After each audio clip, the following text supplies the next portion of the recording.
Welcome to 2024. Here we go. First podcast of the new year, number 21.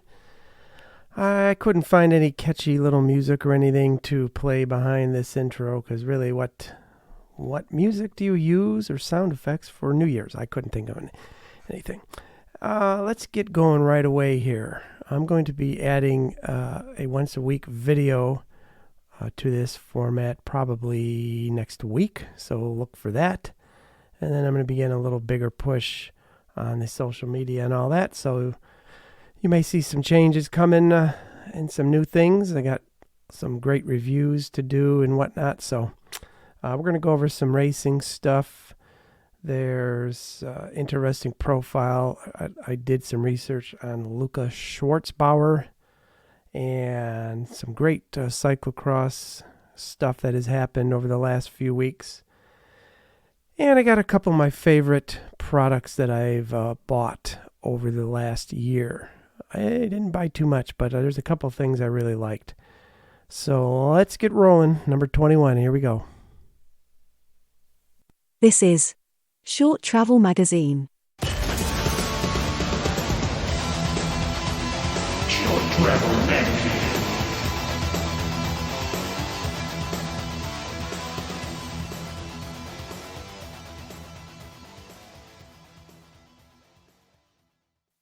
Interesting tidbits. Curated just for you. All right, a couple quick tidbits here. Since, at least where I'm at in the upper Midwest in the United States, it is cold. I can't really say it's horrible winter weather, I got to be honest.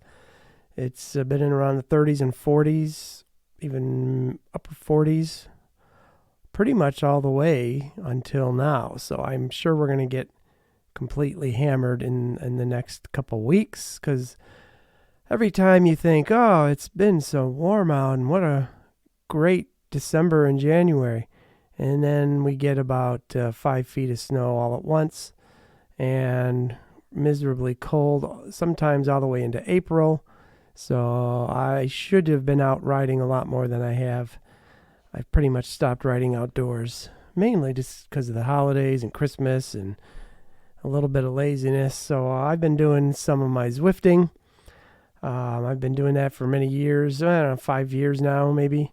And my goal this fall was to do more of it than I did last year in 22. And I've only done a few rides. So I've once again back to being extremely inconsistent with that. But what it did do this year is make me kind of look at alternatives to Zwift. Mainly because I really don't use even a tenth of the features of Zwift. I just don't. I never have. Every time I try to do a group ride or a race or an event, people hammer so fast off the front of these things that I just did one last night. The first one I've done in a long time. It was part of the Tour de Zwift. It's just like, like a stage one. I think it was like a 16-mile, all watt classes from 1.0 to 5. And right off the bat, people are going 200-300, FTPs. Right, horsepower is insane.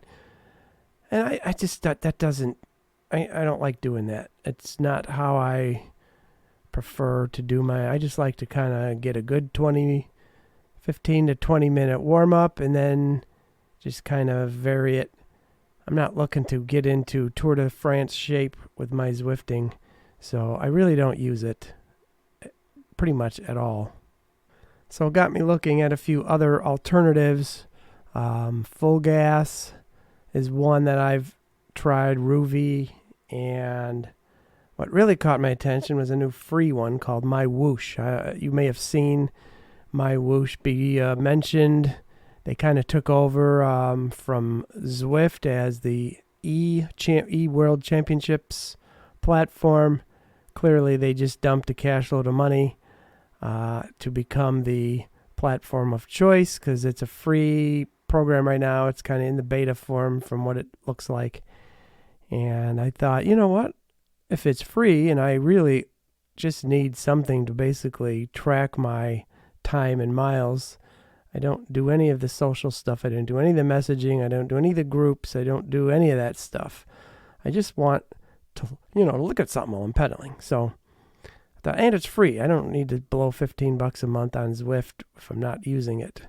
So I did try it once. I actually like full gas the best because it allows you to upload your own videos, and people have uploaded some videos of trails and paths, bike paths, that I actually have ridden on right here in Illinois. It was kind of cool to ride this one particular, it's kind of a bike path thing, but it's got some ups and downs and curves, and I watched this as if I had taped it myself. It was kind of cool.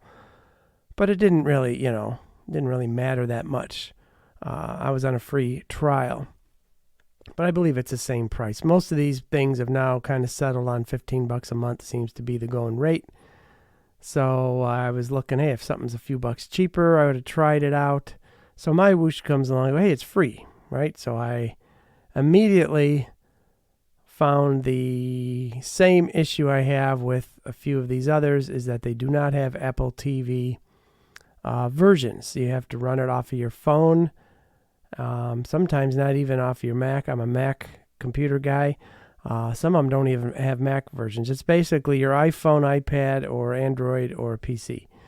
And that's a deal breaker. I tried running it off of my phone and sending it to my TV with, AirPlay, and I could hardly read the screen. It just looked like crap. It was it had a little delay. It just was not pleasant.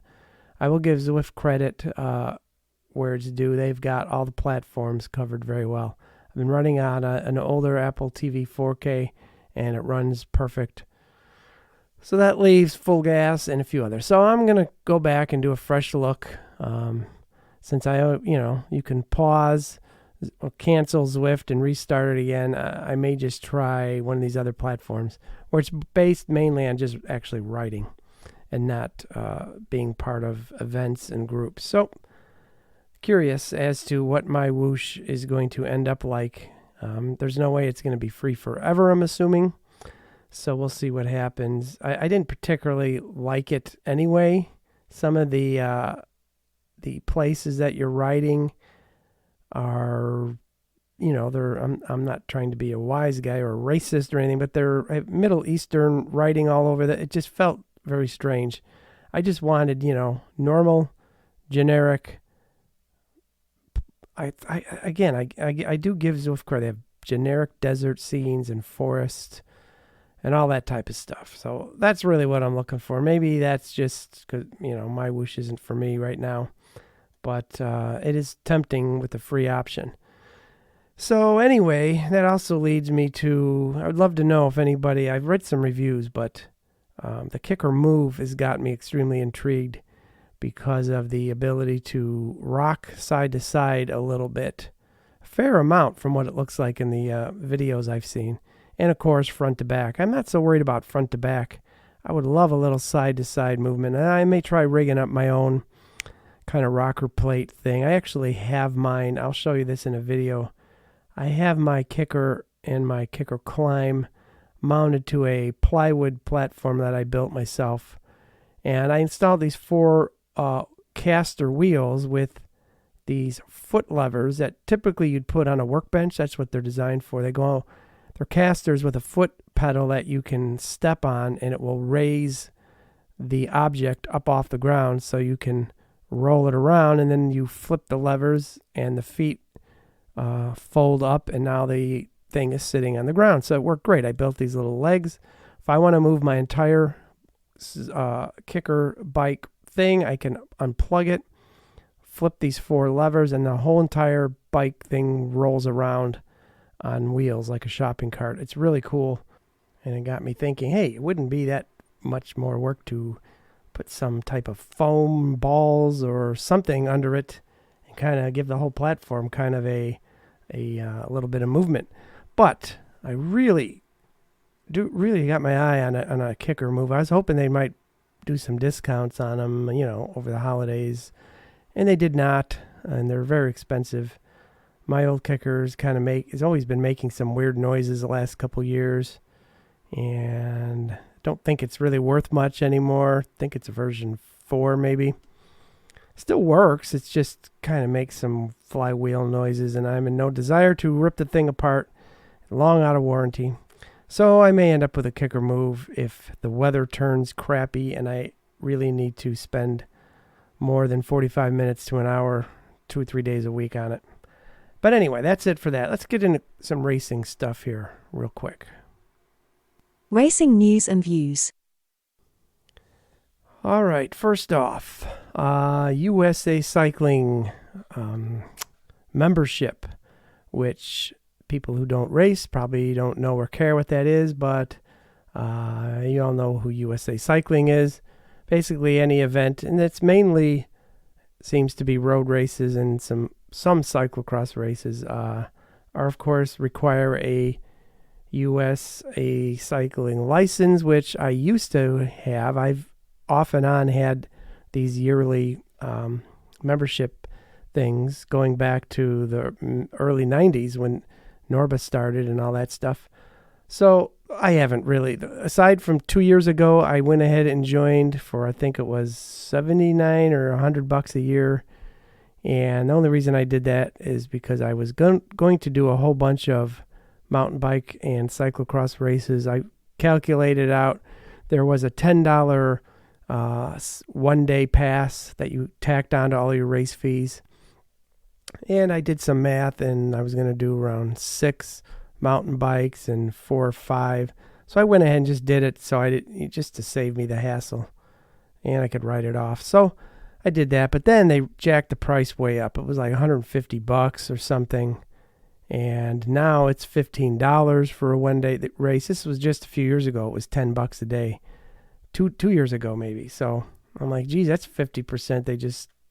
I guess what? Nobody's supposed to notice $5. Well, these race fees are starting to get expensive. I mean, by the time you pay that one-day fee, it could be $70 to race a local cross-country, state race, not even any type of event or series. So I don't know. It kind of bummed me out. But anyway, I did get a notice right towards the end of December. It was only good till December 31st. I think I had a week or two window, and they were offering a $49 deal for all of 2024. And it was specifically written to, somebody who had paid the $15 last year, which I think I paid through four or 5 times that $15. I can't remember. And so I thought, hey, you know what? That's actually, I don't think I would really lose anything. I might actually come out a few bucks ahead. So I went ahead and did it. $49 out the door for a whole. Now that to me is actually all it's worth. I hate to say it.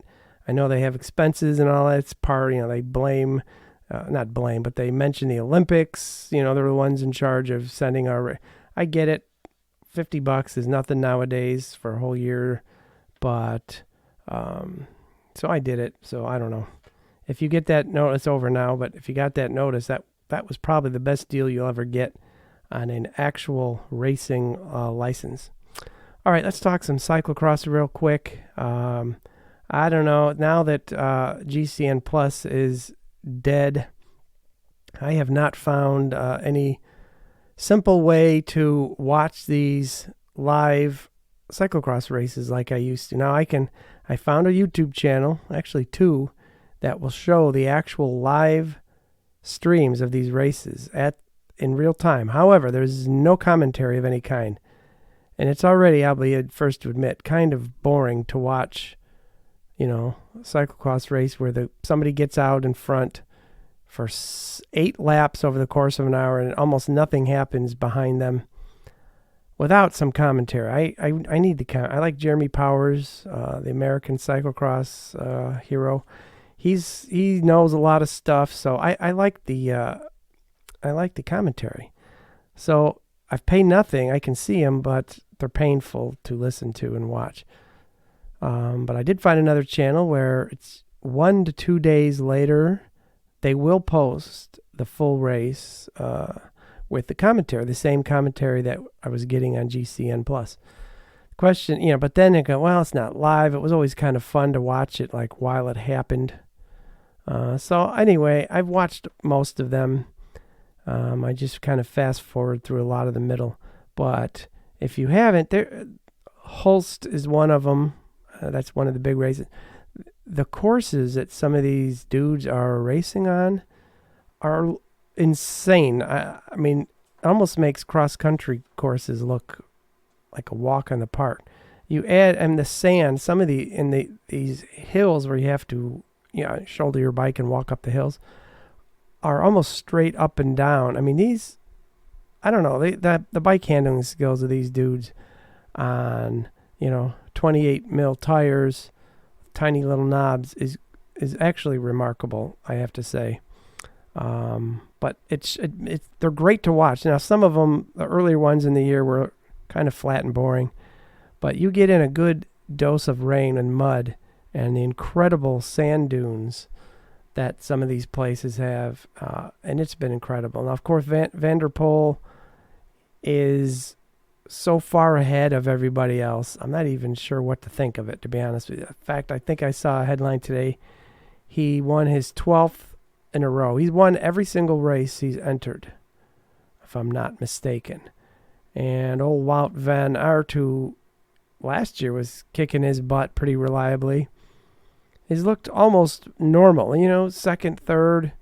Some of these races, he'd be back in 6th or 7th for almost the whole race.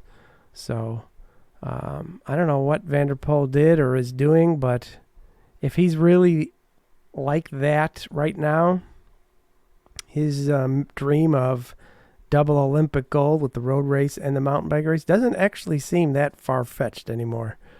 And certainly the mountain bike race doesn't seem that far-fetched. It's not a technical course at all. Last I saw this summer in the test, I don't see any reason why he could not treat it like a cyclocross race and go out and literally kill everybody from lap 1. Even Pidcock is nowhere near keeping up with him. Speaking of Pidcock, old Tom Pidcock, he's been starting like in 30th, 40th at these races, and just like in the World Cups this last couple years, he would slowly work his way, sometimes not so slowly, all the way up onto the podium, second and third. And it's unbelievable if you think about how many people and he's passing the best of the rest. These other guys, the Pim Randhaars, the Van der Haars, and all the other Vandas from that part of the world. These guys are the top of the top. You take Van der Poel and Wout out of these, and these guys are unbelievable.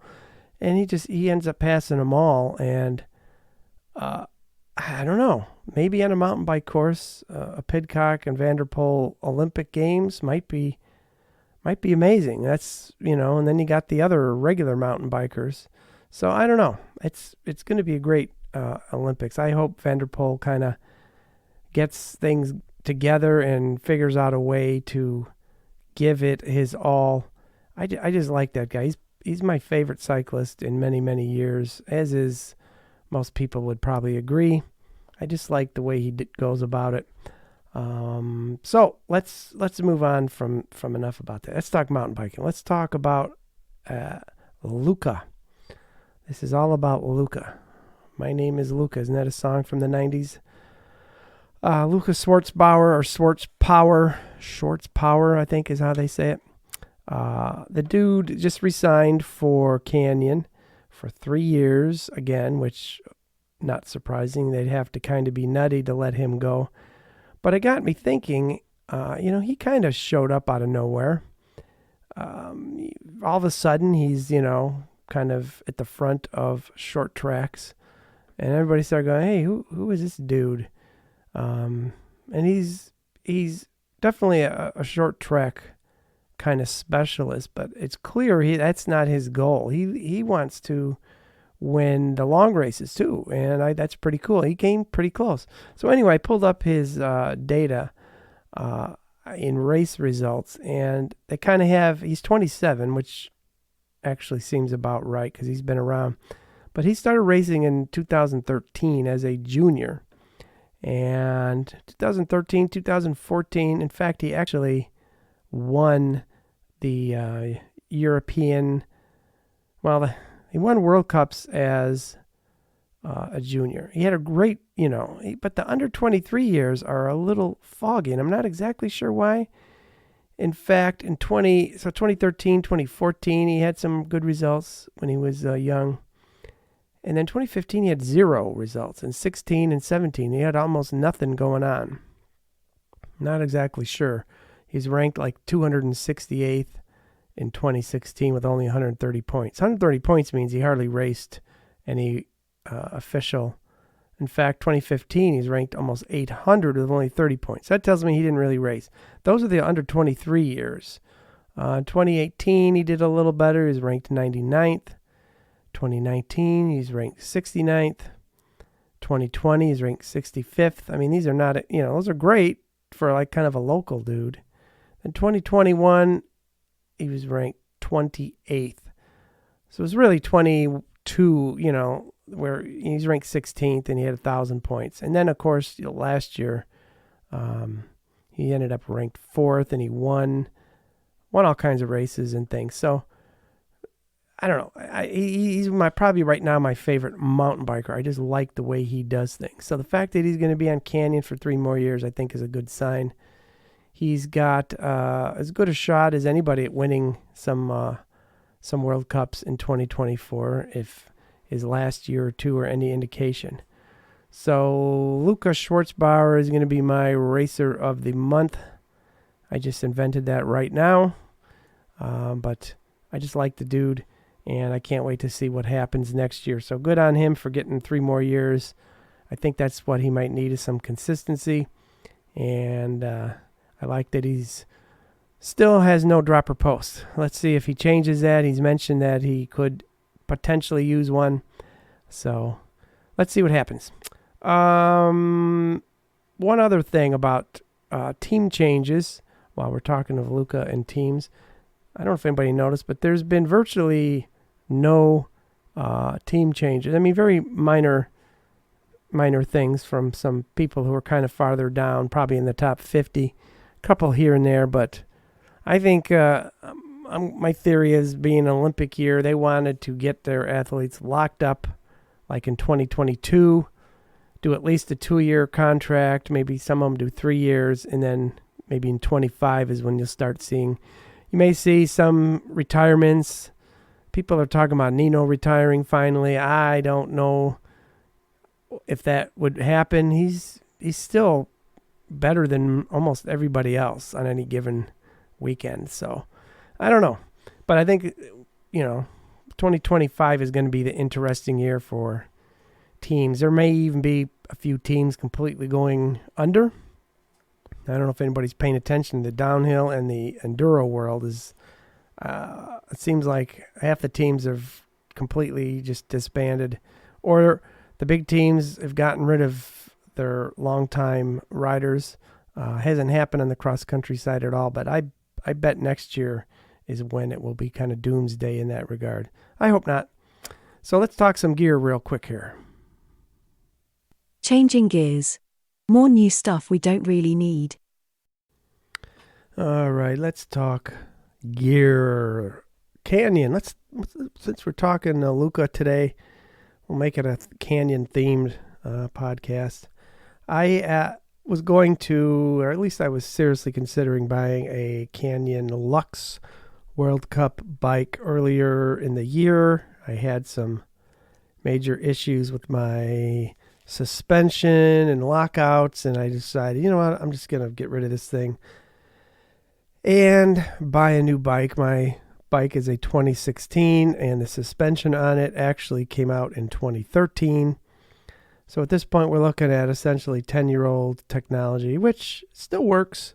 I ended up making do and finding some old replacement part kits. I got them actually dirt cheap because I think they finally have discontinued this stuff formally, and all the places I bought it from are just trying to get rid of this stuff. So, like a $35 seal kit would be, $8, and I found an entire damper with lockout mechanism, normally like $250. I think I paid $24. So I just kind of redid everything, and probably going to keep it for 2024, at least one more year, maybe 2 more years. But anyway, I was going to buy a Canyon Lux because I like the way they look, and I like the spec you get for the money. But not once in 2023 was the World Cup model in stock. Literally not once. I started checking, been checking for a couple years, every month or so, just to kind of see what's available, and they've been out of stock. They had the trail version, which I don't want, and the really their lowest end Lux in stock. But by the time I replaced half the parts, it's like, you know what, that's dumb to buy a low end one and then replace most of everything.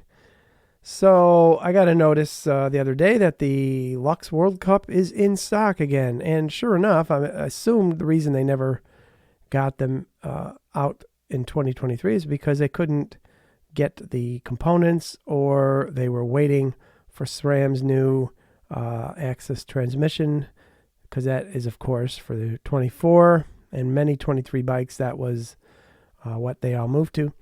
So I get the notice, I run over to the website, and they only have one model.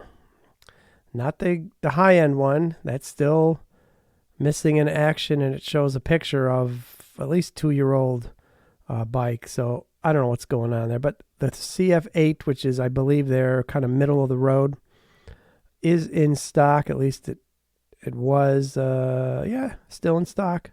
They only have 4 left of a couple sizes. So, but small, medium, and large all seem fine. It's kind of a dark red. It's beautiful, actually. I usually buy black or gray bikes, but I'd be perfectly happy with this particular color scheme. The CF8, it is $54.99, which is not horrible. I mean, it used to be horrible. 5 years ago, that would be probably, $42 or something. So there we are. So I go, let me look what you get here. $5,500. Of course, there's tax and shipping. So you're looking at $6,000. You do get a factory Fox fork, 100 millimeter, and factory Fox rear shock. You don't get the cheaper performance. So that's kind of cool. You get GX Axis transmission, which looks like, what is that? That's GX. That looks fine. I like Axis.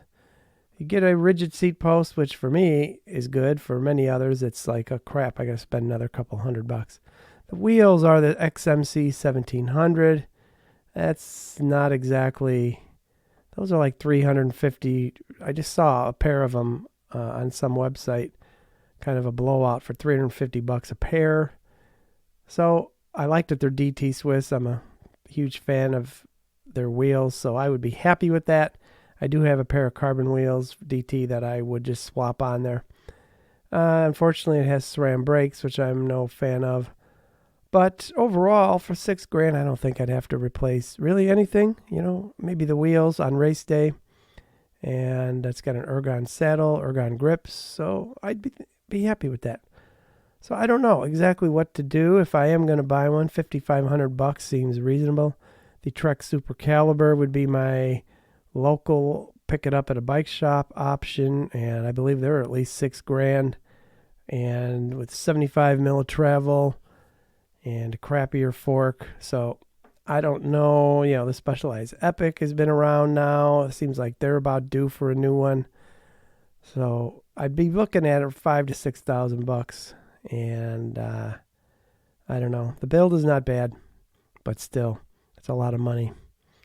So anyway, let's talk about something else foreign, if you will, non-United States. Let's talk about Gemini.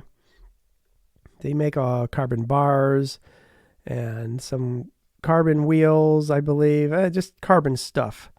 But they've got a chainring, which, if you haven't seen the news sites, called a Wriggle, R-I-G-E-L, Wriggle Carbon. It's just a single chainring for 1x platforms, and it's 39 grams for the entire chainring, which is kind of ridiculously light.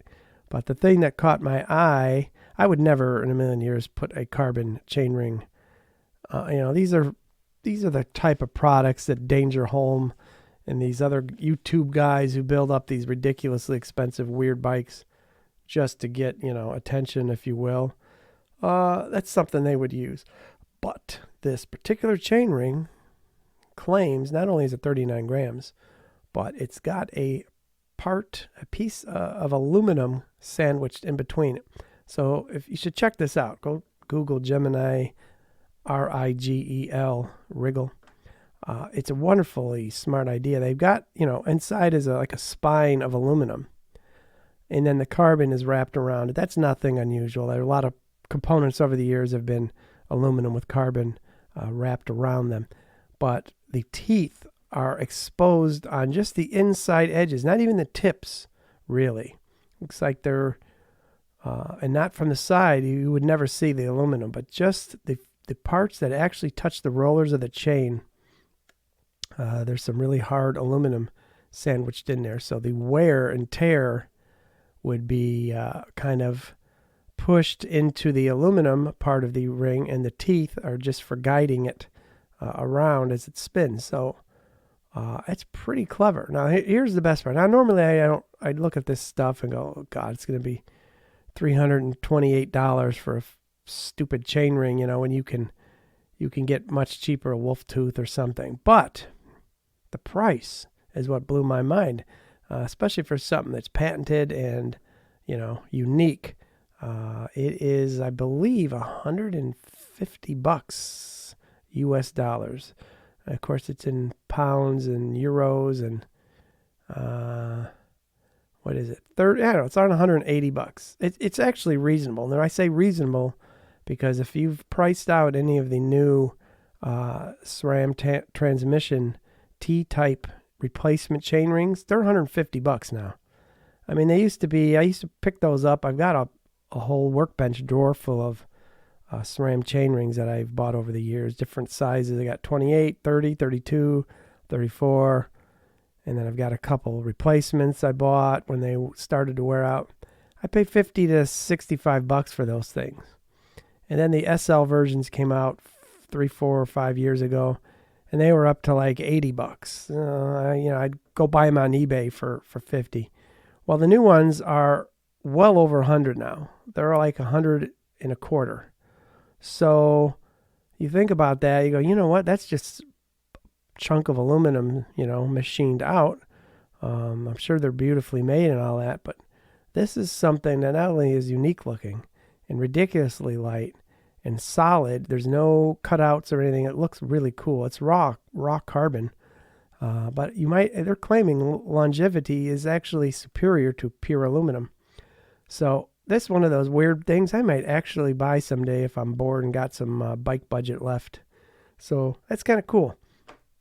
Let's talk while we're here about something. I was going to do a favorite stuff of the year. You've seen all these things.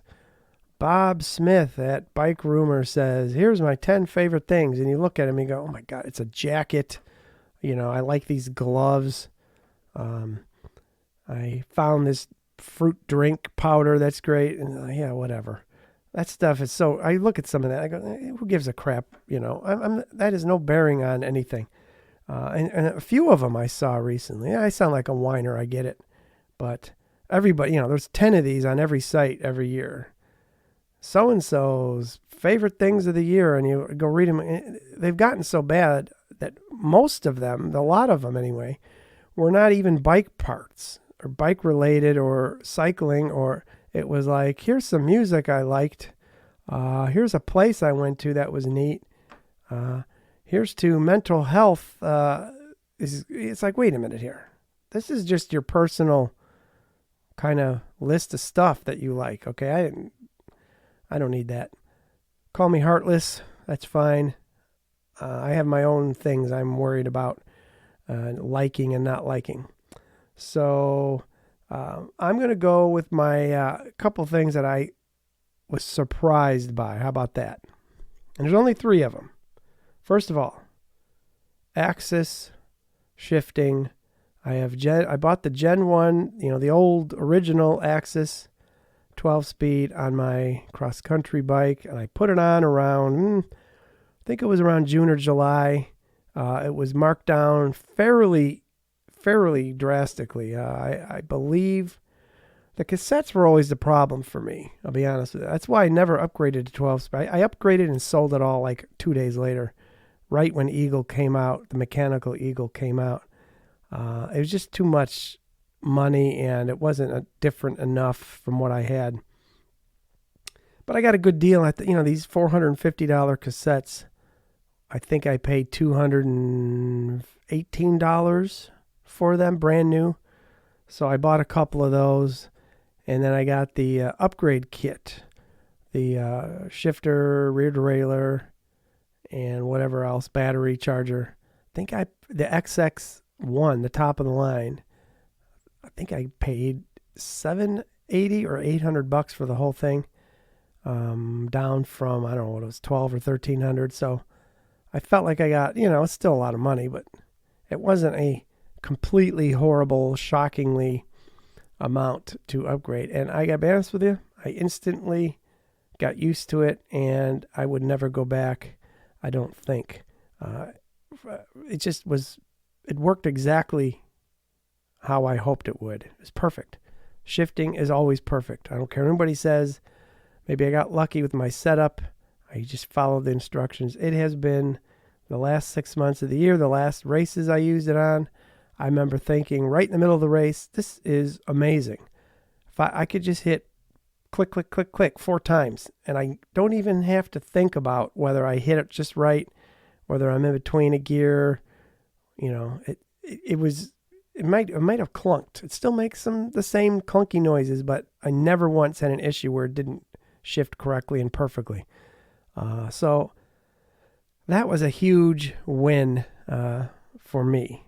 Now that also relates to my second best of favorite thing I did for my bikes, and that is go back to mechanical. Believe it or not, isn't that kind of weird? On my othe, which is fat bike, and I also put 29er wheels on it and ride around like a regular bike sometimes. It's also kind of the bike I use when I go riding with my kids. I just kind of use that bike in the summer.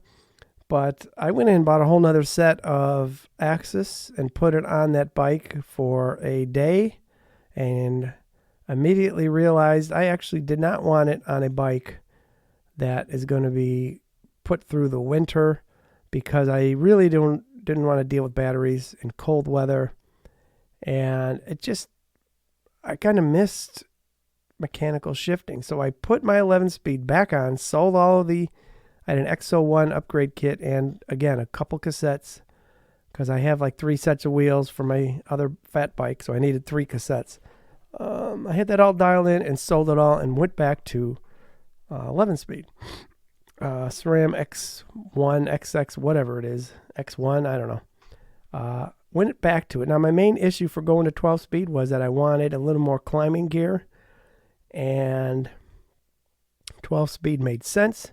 I get to keep my 10 at the low end. I had a 32 on the front, 10 and 50 with a 32 on my cross-country bike was plenty. I loved having that extra 50 tooth because, again, I was using the 42 in the back was my 32-42. So the extra 8 in the back teeth really helped.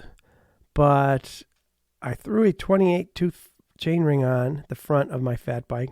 Went back to 11-speed, dialed it all in, got it all cleaned, and it's been perfect. The 28 in the front, 42 in the rear gives me almost exactly the same type of feel and range as the Eagle 12-speed, and it really is. I mean, it's almost half a pound, if not more, lighter than the Eagle setup with the SRAM Axis. So not only is it way lighter, and I already had 3 cassettes, but it's really fun again to kind of have both. I actually like having both options, the mechanical and the Axis. So, and again, for the winter and the horrible snow and muck and stuff, I don't have to worry about dealing with batteries or anything. It was never a problem in the summer. I charge them regularly, but I don't know, kind of went old school. So that was kind of a wake-up call. Hey, you know what? I actually like both. I don't have to have the same thing on every bike like I normally would. What else? The last thing was Silca, Silca. I don't know if you guys are aware of Silca. I ran into them and talked to the Silca guy at the Iceman Cometh trade show thing.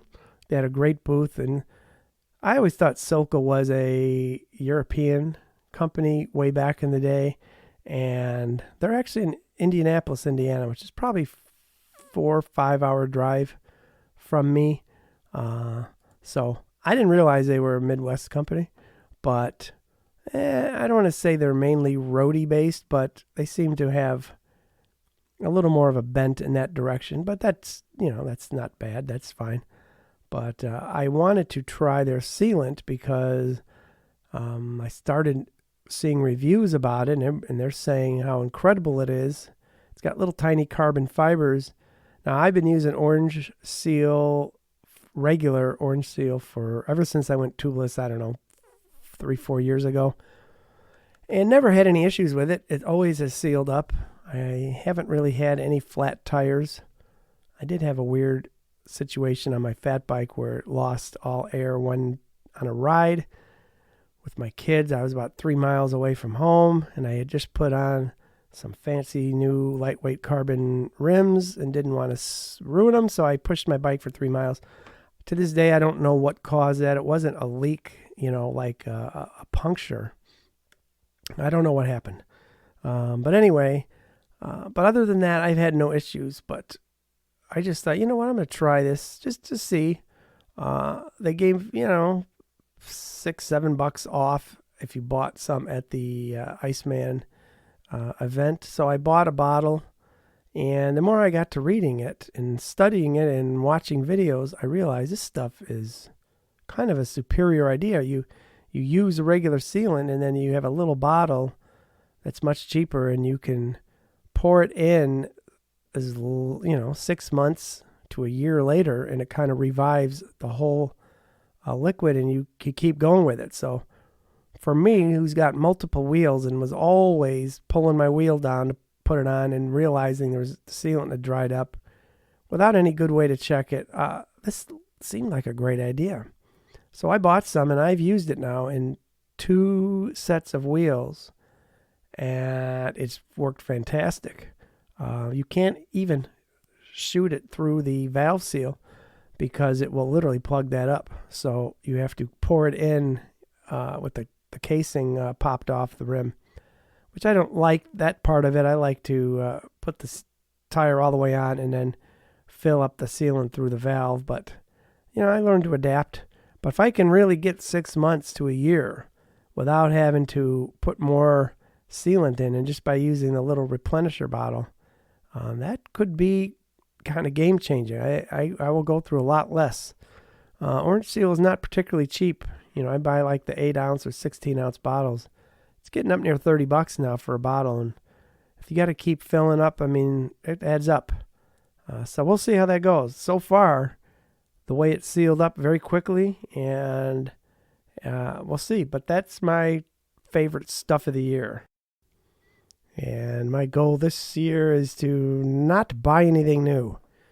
I didn't really buy that much last year. I bought a few things and sold them, realizing I didn't really need it. And I'm going to try and really hunker down this year and spend money on things that matter. I'm going to try a coach for the first time in 32 years. I'll let you know about that in the next one. I'm trying to kind of pick one right now and see who would be a good fit for me, and see if I can't at least improve my races this year. I didn't have a particularly great, satisfying year. Kind of middle of the pack as usual, but I'd like to see if I'm not that far off. I'm only a couple minutes off in some of these races, being way, way higher up. So I need to do something to get that extra little bit out of me. And I'm going to try a coach. What the heck? You only live once. All right, Happy New Year, and we'll see you in a couple weeks. Thank you ever so much for listening to Short Travel Magazine.